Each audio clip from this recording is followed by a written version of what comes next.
So, are you familiar with all 7 boards in Mario Party 1, Seth? I believe I am.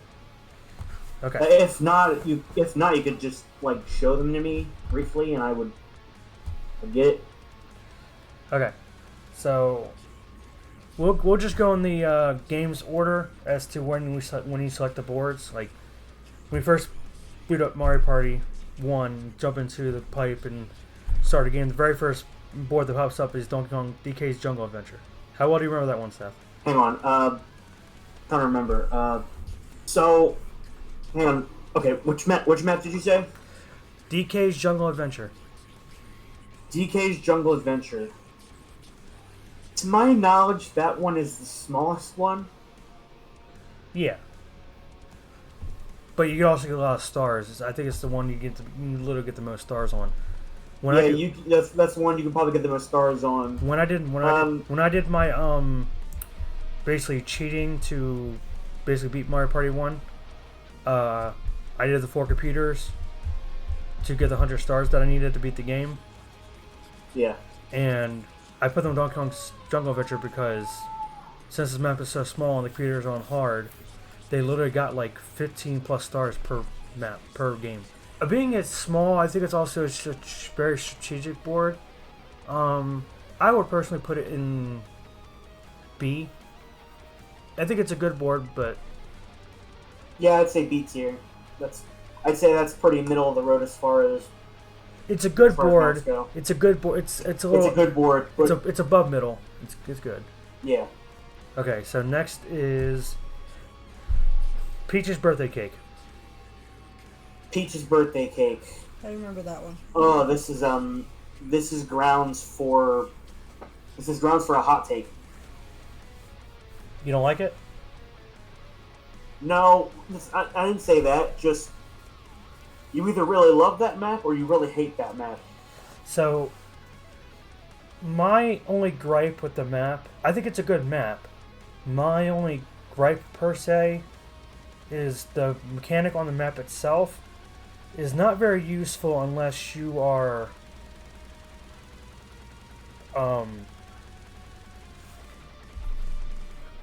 unless you do 30 turns or more.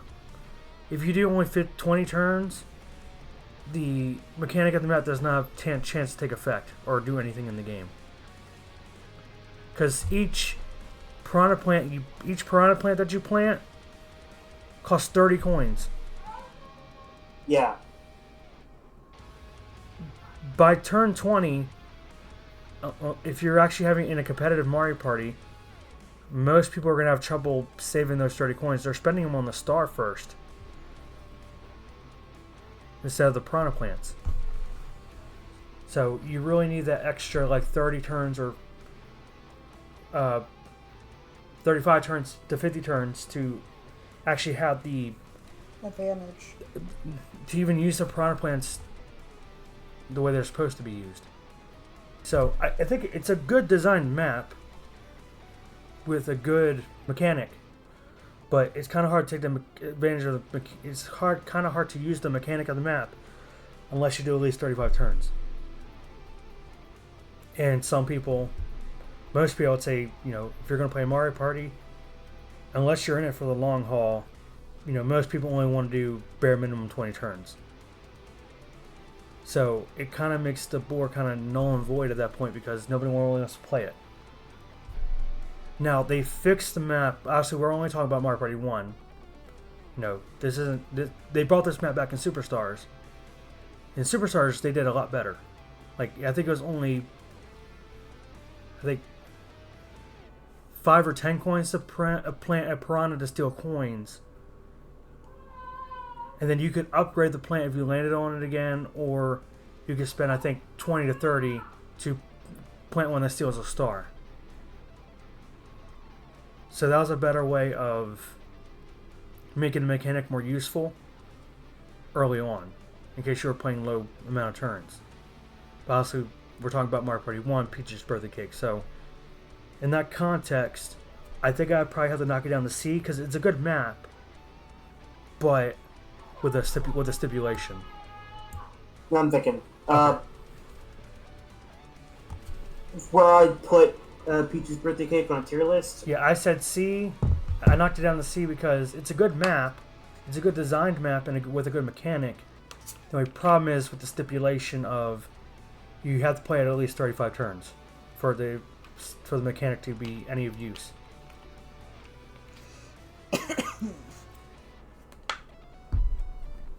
So, if the piranha plants are cheaper, I'd say a B. It's a good map. It's just with how expensive piranha plants are. Is that the highest? That map, I find it to be quite unforgiving. Unforgiving? So, I feel like, that doesn't really make the game, okay, I would put that in C. Okay, so we're in agreement. Okay. What about you? B or C. The issue is, like I said, it's too forgiving. There are times it can just, Mario Party is supposed to be a party game, so if you're trying to make it, I think they made it a little too hard. Yeah. So, well, at least we're in agreement on C. Okay, we're in agreement. That's good. Okay, so next is Yoshi's Tropical Island, which was also brought back in Superstars. I would put that in B tier. B tier? My only gripe with it is the fact that the map itself can get pretty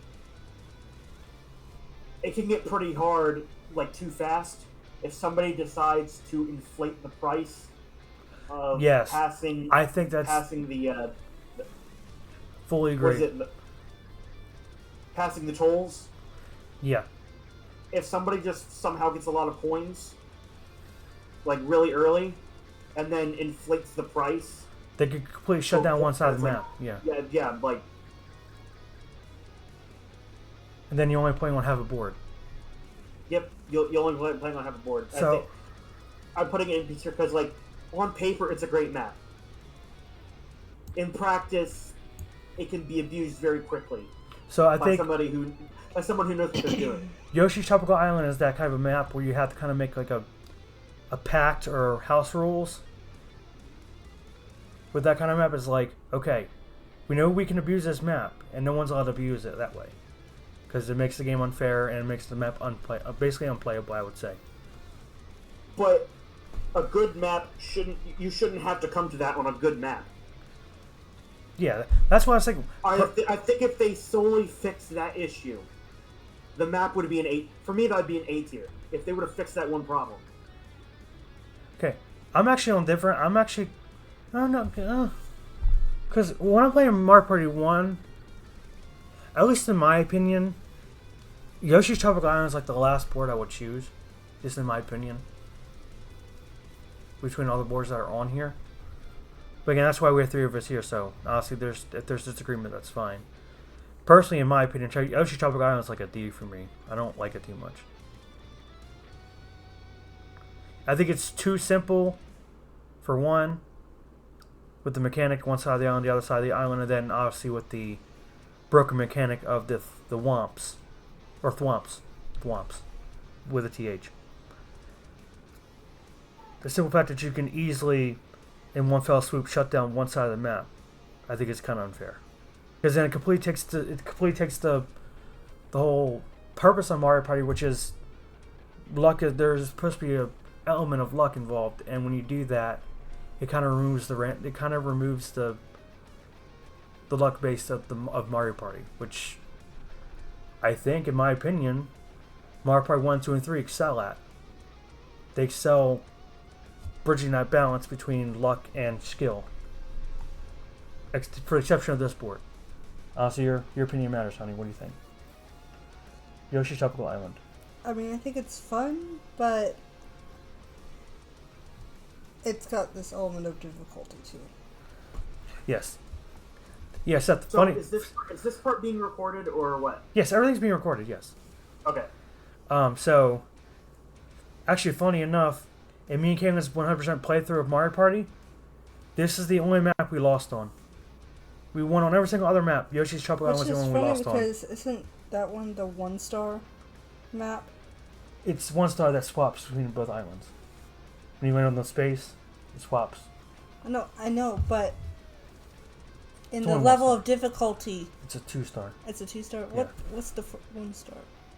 The only 1-star in the there's 2 1-stars. It's Mario's Rainbow Castle and DK's Jungle Adventure. They're both 1-star. Okay, I thought. Because there's not a lot of trappings in those maps, like trappings or mechanics. It's just kind of straightforward. Go get the star. Mm-hmm. There's not really a lot of obstacles, per se. So, well, anyway, we still need a ranking from you. S is obviously amazing. A, B, C, D. There's no F here, which we probably won't. I don't think we need an F. None of these maps are that bad. I guess you could do B. It's fine. Okay, so you and Kaylin have agreed on B, and then I'm outvoted. So next is, and like I said, I don't disagree with you. It's just, in my opinion, because of the unbalanced nature of the board with the thwomps, it significantly hampers my enjoyment of the map. Well, it would hamper my enjoyment of the map if somebody actually did that.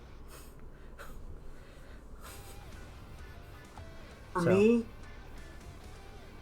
I consider some like, I don't mean to sound like a doomer or somebody who's going to assume it's the worst case scenario all the time, but the possibility that somebody could Actually, that alone just being there. You know what? I think you might, after saying that, Seth, I think you might change my mind on that. Because, I mean, here's a good example. Throughout my entire life, I've always been a Smash head. Smash Brothers. Okay? So, like, one of my favorite game series of all time. And for the most part, I never really had any challengers. Like, anyone who was actually, like, on my level with, like, in our family. Like, you played against me recently, you know how good I am. Right? You can admit to that. I'm not trying to put myself on a pedestal and say I'm the best player in the world, but as far as our family's concerned, when it comes to Smash Brothers, I've always been, you know, between you, me, and whoever else is playing Michael, I've always been just the better player.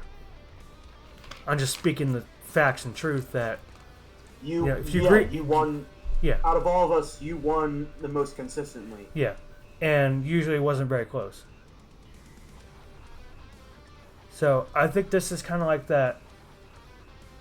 For me, if someone were to actually do that on the Yoshi's Tropical Island, I think that might be a case where I might accept that challenge. Because most of my life I've never really been challenged by anybody as far as video games are concerned. So yeah, actually I'm gonna agree. I'm gonna say B now. I agree with you guys. You change my mind, Seth. I didn't think I'd be able to do that. Okay. So next is Wario's Battle Canyon. Mario's Battle Canyon. I don't have any problems with it. It's just, I mean, some people. it's not bad. It's not a bad map. It's not a good map. It's just kind of like, for me, it's always felt like it was just kind of there. Yeah, if you ask a lot of people, I've seen some people, their Discord over this map saying they really don't like they feel like the mechanic of the map is too random. Like you literally don't have any control. Like as to where you're landing on the board, which but to my knowledge, isn't that what Mario Party is supposed to be? Exactly. That's my thing. That's my thing. But I guess I guess what you're saying. Mario Party is supposed to bridge a balance. Allowing RNG to take over too much, it's gonna feel like it's not even a game. You might as well just let the computers play, and then just bet on them. So, what I've always done in Wario's Battle Canyon, because it is random, with the cannons, not canyons, the cannons. I literally just keep pressing A and just click the first spot that the cannon gives me because it's random. There's no point in trying to guess. You don't have the reflexes to land where you want. It's completely random. I'll see people playing the board and like trying to and try to land on the spot before the star, or, just land before the star, and they're like they're trying their hardest to time it, and like there's no timing in it. It's random. You might as well just click A and just get on with yourself, with your life. There's no point sitting there waiting and trying to time it. It just doesn't work. But yeah. But I think also with the randomness of the board, I think Mario Party kind of needs that. Sometimes needs that imbalance though. Sometimes. Depends on what the board you're playing. Like this, I think sometimes maybe you want, think about Smash Brothers again as a good example. Sometimes you want to play with items and invite that randomness. Right. Sometimes you want to play with items off and just make it skill-based alone. I think it's the same thing with Mario Party. Wario's Battle Cannon, if you want to invite that max randomness into the game with the cannons, and just have a good time with the random and see what happens, get a kick out of it, then there's a board for you. If you just want a straightforward, skill-only board, that's where DK's Jungle Adventure or Mario's Rainbow Castle come into play. Those maps are strictly just skill-based, with a touch of luck. Yeah. So Wario's Battle Canyon gives those people who want that randomness, gives them an option. So it has its place and reason to be in Mario Party. That's why they made it that way. It's just unfortunate that randomness some people take offense to. So, in my opinion, I think it's a B board. It's a good board. I like it. It's not a great board, but it's a good board. What do you think? I think so, yeah. Honey? Wario's Battle Canyon? Do you not remember very well? You get in the cannon. Oh, that's the one where it shoots you to the different... Yeah. I don't like that one. You know what would you give it then? The lowest ranking. F? Mm-hmm. Never play this board ever again. F. Z. C. Well, Minx have outvoted you for B, so.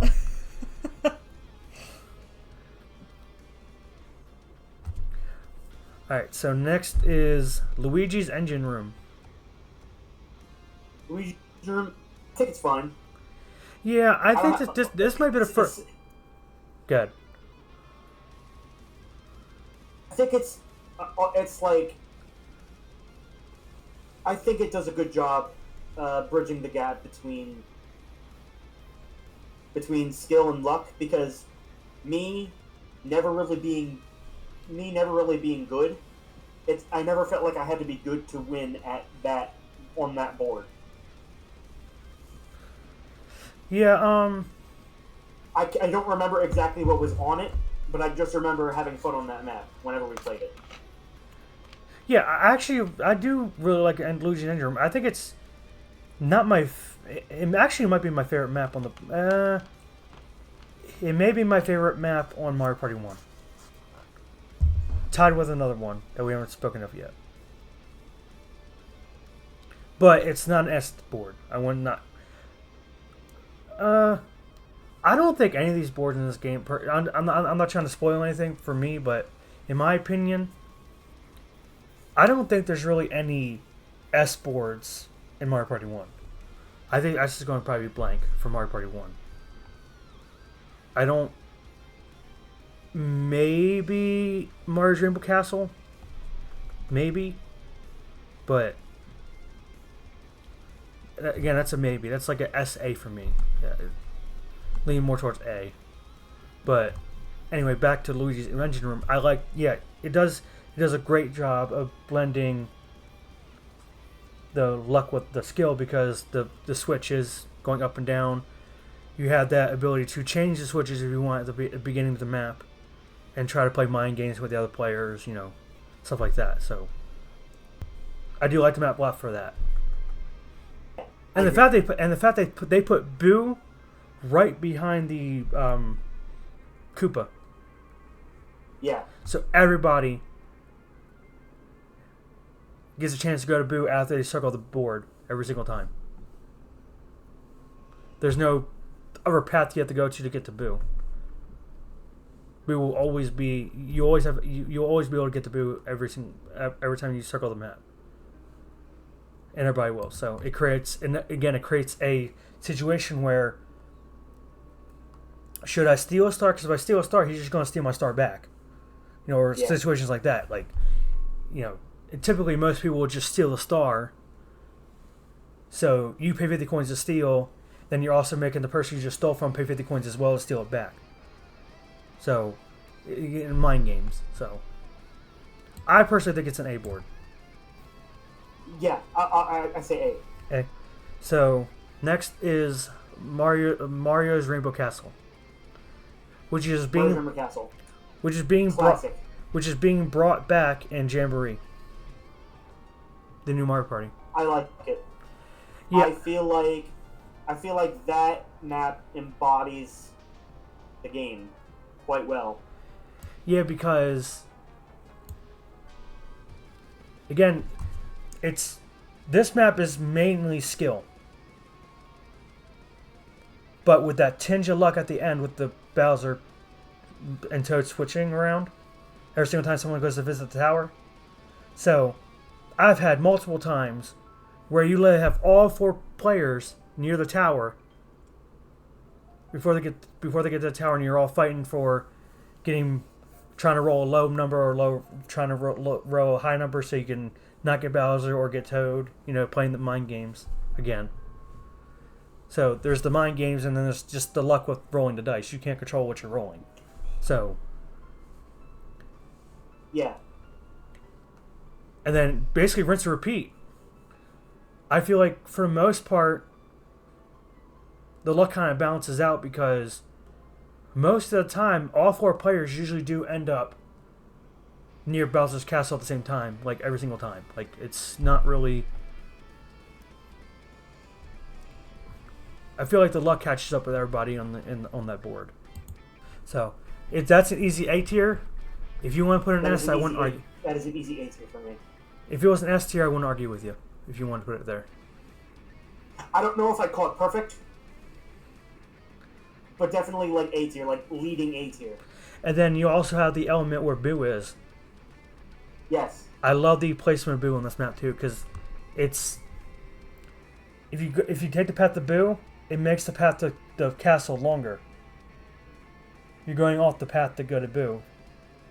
So that, again, there's mind games like, should I just go steal a star instead of Toad's sitting there at the castle. I'm closest to the castle right now, but I could also steal a star and risk me not being able to get that tower in time before somebody else.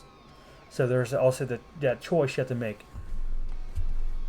So it just adds another layer to the board of strategy. So strategy, skill, and then a touch of luck with the ending, with the switching. So yeah, easy A.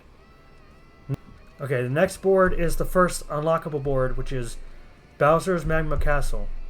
Bowser's Magma Mountain, excuse me, which cost 980 coins to unlock.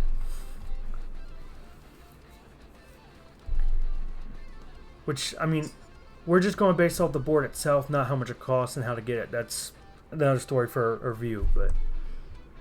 Yeah. Do you remember playing on this board at all? I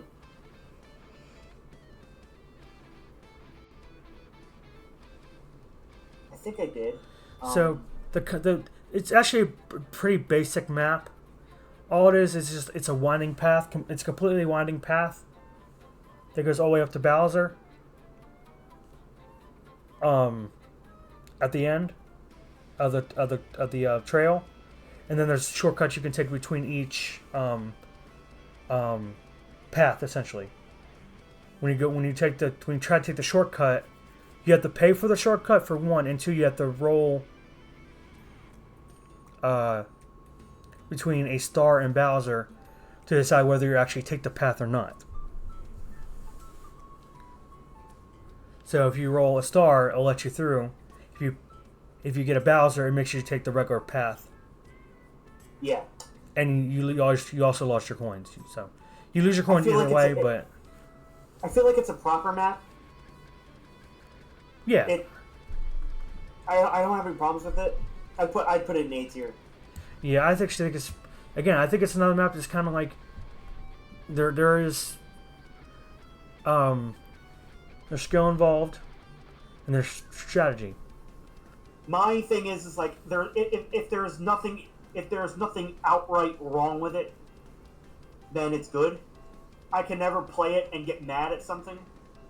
Yeah. Like I can't feel like I can get mad at the game itself. Yeah. I feel like Magma Mountain's okay. Yeah. So that'll probably be our shortest board here. Well, actually, the next one might be the shortest board because I don't even know if you ever played on this board, Seth. This is the final star. Yeah, this is the final board you get for collecting 100 stars in the game. Isn't that the board with the star shape? You go into like it's like the mini game house or something. No. So what Eternal Star is? Oh. What, Seth? No, I looked it up. No, I've never played on this map. Yeah, Eternal Star is basically the way it works is Bowser stole all the stars from the bank on the in the village square, and he took all the stars up to space, I guess, because that's kind of like where it seems like the map is. And he destroyed the power star that you're playing on. And your goal is to get the stars back from him according to when you play the map. So on the map there's 7 stars held by Koopa Kids instead of Toad. Yeah. Across the map. And you have to take these portals on the map from each piece of the power star. The power star is split into like 5 pieces.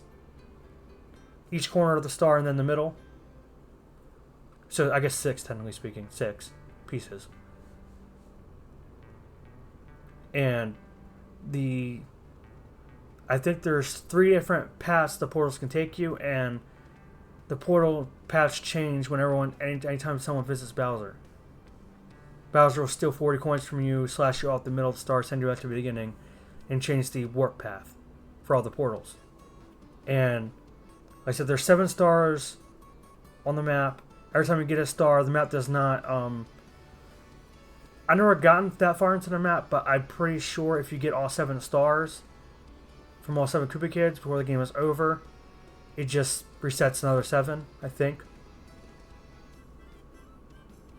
I think. I could be wrong. I never played the game to that point. That board to that point. So, and then on top of that, when you visit the Koopa Kid, you have to pay the 20 coins to get the star, but then you also have to play a game with him in order to win it. Yeah. You have to roll a number higher than him on the dice. The problem with that is, it's not really a problem per se, but it's kind of easy. The Koopa Kids basically take pity on you because you're weak, and you I know about that. And you get a dice block that rolls between 8, 9, and 10. So you have a very low percentage of actually not rolling higher than him. It's only happened to me once. I rolled an 8 and then he rolled a 9. That's the only time it's ever happened to me. Otherwise, I got every single other star. Well, even though there's 7 stars on that map, they're actually pretty hard to get to. Because you're trying to figure out where the portals take you and stuff. It definitely takes a lot of skill and luck, both, Yeah. to win that map. It's like this map is kind of like the epitome of luck and skill intertwining at a high level. Like you have to have both in order to win. Have you ever played it on the board before? Or you don't remember it at all? I remember it. You do? We're talking about Eternal Star, right? Yes, correct. That's the last board on my party. Never played on it. Never played on it. I'm the only one with the opinion. Well, Caitlin is the one with opinion too, but. So, what did you think of Eternal Star? Isn't it what they used for the tutorial? No. I could have swore they did. Nope. Okay. We're not doing a ranking of the tutorial board because we can't play on it. I wish you could. Yeah, I wish too. You literally made an entire tutorial board, but we can't play on it? I always thought that was weird. You couldn't just make it a playable board? That doesn't make sense. What? You can't play on a tutorial. So I think Mario Party 1, 2, and 3, all three of them have a tutorial board for the game to teach you how to play the game.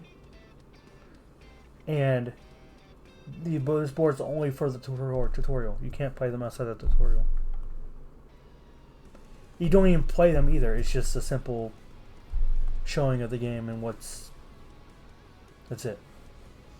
You only do like 1 or 2 turns. That's it. Just to learn the game. Anyway, Seth said he's never played on Eternal Star, so he can't have an opinion. You're me the only ones who played on it.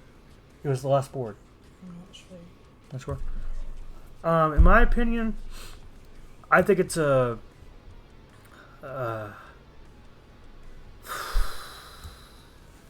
I'm between a C and a B. I'm gonna put it C, just because of the high amount of skill and luck you need to beat the board. Really, because I feel like it is somewhat out of your control unless you're really good at the mini games. Because I'm pretty sure. Yeah, I'm pretty sure when me and Caitlin play the board, we only got like, I think between us and the 2 computers, we only got 4 stars, I think. That was it. 3 or 4 stars. I think I got 2, she got 1, and the bonus stars. So maybe 5 maximum between all 4 players. And then we only carried home. We already had 100 stars, so it technically didn't add to the total in the bank. But we only got 2 stars between the 2 of us. That was pretty pathetic. So I think that alone just tells you how much luck it takes to win that board. So just because of the high amount of luck and skill you need to beat it, I'm putting it at C. So there we have it. We have our finished board, our finished tier list of the Mario Party 1 minigame boards, and nothing in S tier. Luigi's Engine Room, Mario's Rainbow Castle, and Bowser's Magma Mountain at A. B is DK's Jungle Adventure, Yoshi's Tropical Island, and Wario's Battle Canyon at B. And C is Peach's Birthday Cake and Eternal Star. Nothing on D, and we don't have an F on here, so that's all she wrote for boards.